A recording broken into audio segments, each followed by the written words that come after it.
ครั้งที่2มันเป็นการรบหนักกว่าครั้งแรกเยอะเลยก็ถึงเวลาแล้วลูกหลานยังไงเราก็ต้องทำหน้าที่ของทหารที่จะป้องกันชาติศาสตร์กษัตริย์และไม่ยอมให้ใครมาลุกรานแผ่นดินเราอย่างเด็ดขาดเราต้องเอาคืนให้หมดนะนั่นคือสิ่งที่เราได้สาบานไว้กับธงชัยเฉลิมพลและขณะนี้ลูกหลานก็ได้กระทำแล้วอย่างเต็มที่นะแล้วพ่อก็ดีใจที่กองทัพเราเนี่ยในยุคนี้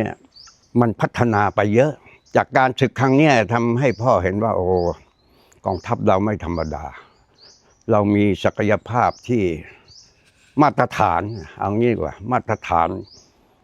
แทบจะของโลกหรือของมหาอำนาจนะอันนี้ดีใจมากแล้วก็ได้เห็นอาวุธใหม่ๆที่เราได้ใช้นะแล้วรู้ว่ากองทัพเราเนี่ยกระทรวงกลาโหมเราเนี่ยไม่ได้อยู่นิ่งเลยได้พัฒนาทั้งอาวุธทั้งคนทั้งเตรียมการมาอันนี้เป็นเรื่องที่ดีใจและเป็นเรื่องที่ดีมากนะ